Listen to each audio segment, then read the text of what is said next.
Looking at the big picture here, the Giants battled from a 1-7 start.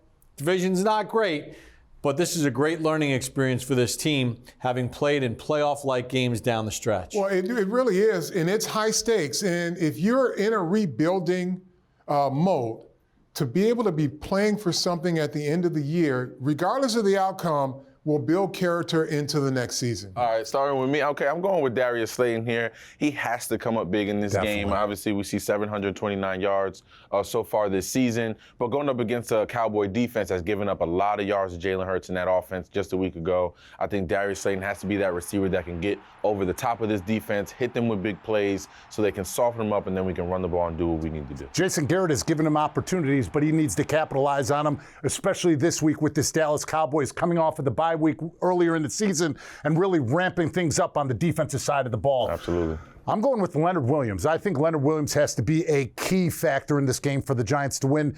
Number one, stopping Ezekiel Elliott, having over 100 yards last week, coming back from the calf injury. But number two, pressure on Andy Dalton is going to let it rear its ugly head, and that's where we've seen him throw interceptions.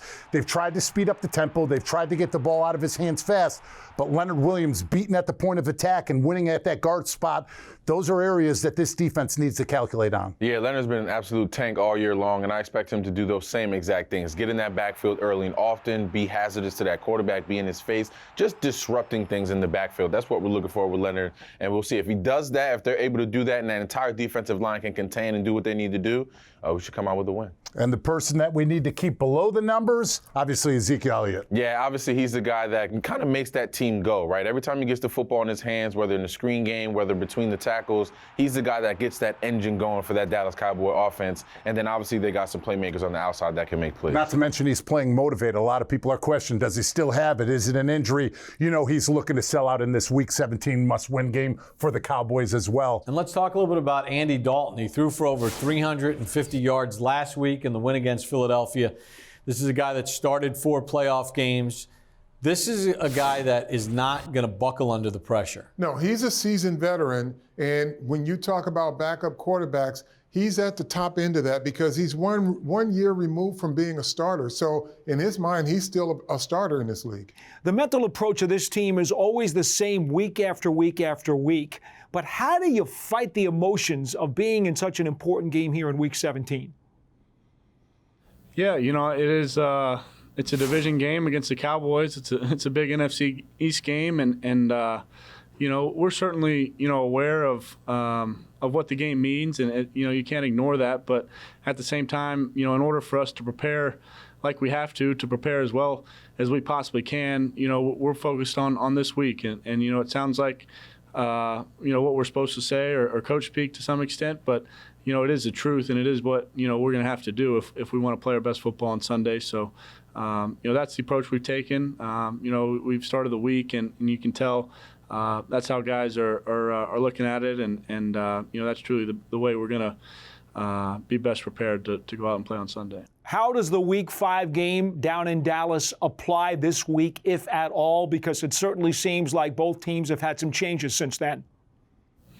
Yeah, you know, they're a different team. They're a different defense. You know, we're a different offense too. So, you know, they're a good group. They've got a lot of guys who can make plays and affect the game in different ways. So, you know, we'll study the tape, obviously, study what went well, what didn't go well, what we need to clean up, what worked for them, what they might see as potential, you know, game plan ideas to show us again on Sunday. So, you know, there's a lot you can take from the tape, but like you mentioned, it's important to understand the differences in their defense and you know, with our team as well. The other day, Randy Gregory had 3 forced fumbles against Philadelphia. He is looking right now like a premier pass rusher the way he's playing. How much does he change what they're going to be doing as they're coming after you?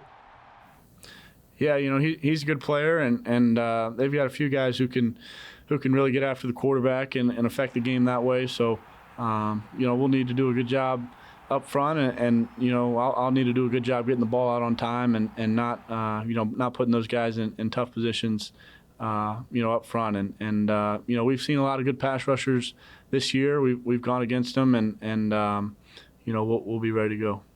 During Dallas's 3-game winning streak, Daniel, as they appear to have the arrow going up, they have forced 10 takeaways. Their defense really seems to have caught fire. Is there a common thread that you see there that you definitely have to be careful of?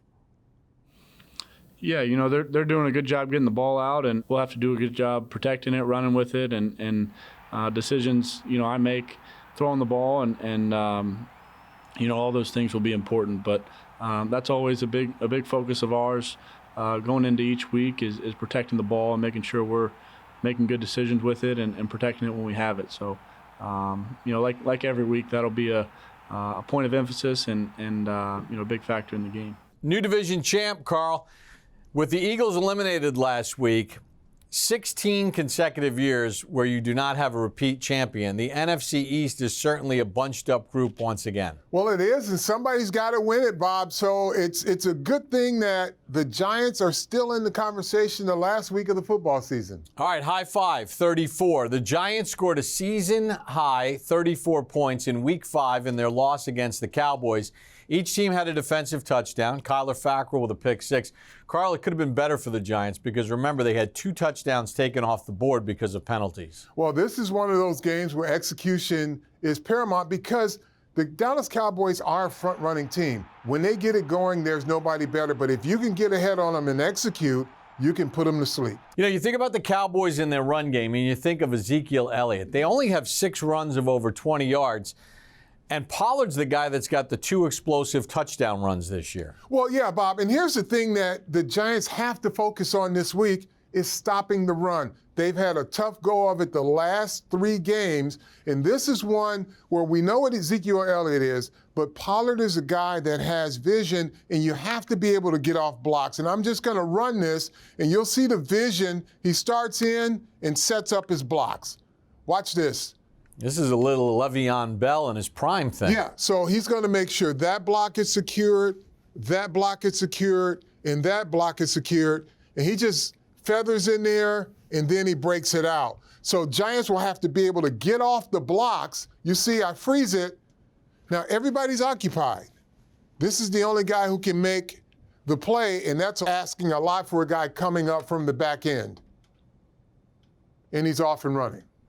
Yeah, and then the receiver does a good job throwing a block in there as well to help clear the way for him. Yeah, it's all about the guys up front getting off of blocks. Here it is again, great vision by Pollard. Similar type of play, and you know what Ezekiel Elliott can do, but this is the guy, like you said, that can really break out for you. Here it is again. He sees all of this blocked, and he's got one guy to beat here, and just watch him in the open field. Sets up another block. Bring it back again. He knows he's got a block coming in here, and he just sets it up. Freeze. You see?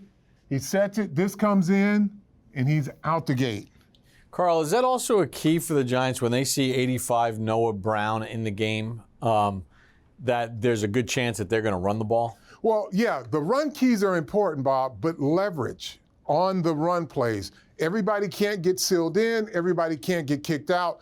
Be where you're supposed to be, and that way you contain the runner. But when you allow your leverage points to get sealed or kicked out, then you're going to see big runs like the Giants have experienced the last couple of weeks. All right, everybody knows that CeeDee Lamb is an outstanding rookie and Amari Cooper is a frontline, high-level receiver.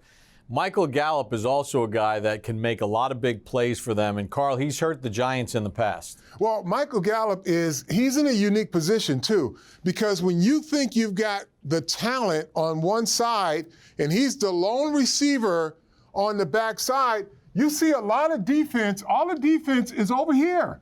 They're pointing towards where Cooper and CeeDee Lamb are. He's got one-on-one coverage most of the time. And what he can do in one-on-one coverage, he's got great speed, Bob, but he can also make the contested catches. And the safety's also cheating that way. Yeah, everybody's cheating over because they think Lamb, the talented rookie, and Amari Cooper together, there's got to be something happening on that side.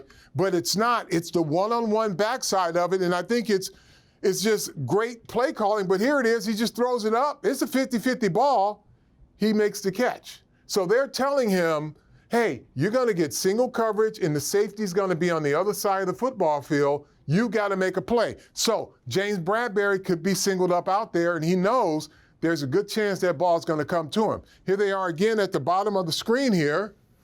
And this is just, hey, one-on-one coverage, beat him. And he just takes off sprinting and outruns him.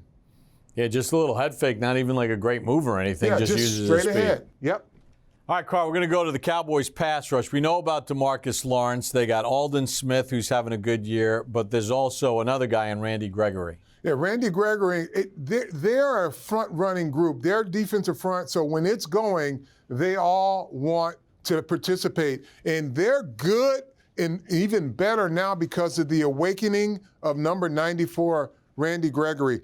Great inside move here, but he will challenge you both inside and outside. And just take a look at this inside move here.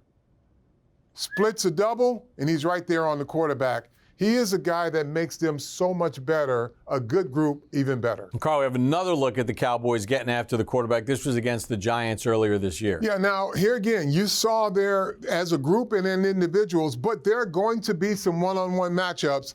And here is one that has to be better this time around because it's just a speed rush around the edge and the quarterback is hit. Now, let's just take a look at the rest of the group. This is a blitz, but they got everybody blocked up, Bob. And you just got to make sure that you get the one block that can get to your quarterback. Sack, fumble. One guy has to do his job. It's about execution. It's time for rapid fire and the 3 Giants you want to keep an eye on this weekend. We're going to start with quarterback Daniel Jones. This is a guy who has the longest active streak in the NFL without throwing an interception. That's 162 attempts. It spans over 5 games, David. Well, he in this football game is going to have to be accurate with the football, and with another week of rest, he's got to be a part of the run game to force the Dallas defense to play 11-on-11 football. Well, I'm going to go to defense with number 2, and it's Leonard Williams, the Giants' leading sack artist. Now, Andy Dalton, the Cowboys quarterback, has been sacked at least once in 9 of his 10 games this year. Quickest point from A to B is a straight line. It's got to start with the interior rush of Leonard Williams, and he has to be a key part to stopping the run game of Ezekiel Elliott as well. Let's go back to offense, and Wayne Gallman ranks 9th among qualifying NFL running backs, averaging 2.4 yards after contact. He has really stepped up. This offense plays its best when they're running the football, building play action off of it, and playing complementary football for the defense. So Wayne Gallman has to have a good game for the Giants to win. What's the biggest thing the Giants learned from their first meeting with the Cowboys that'll help them this week? Howard? I think the biggest thing they learned is that they got to be consistent on defense. I think they've been playing better defense as the year's gone on, and now we're at the end of the year. They're playing great. Now they got to figure out how to close them out and get off the field. They've been doing a better job at that. I'd say no lead is safe is what they learned because when you fail to execute on plays that could increase your lead, you leave yourself open to a heartbreaking defeat. True. All right, I'm curious about your answer to this one. The Giants are going to be in a weird situation if they win the game, obviously, on Sunday. Then they have to root for the Eagles on Sunday night against Washington.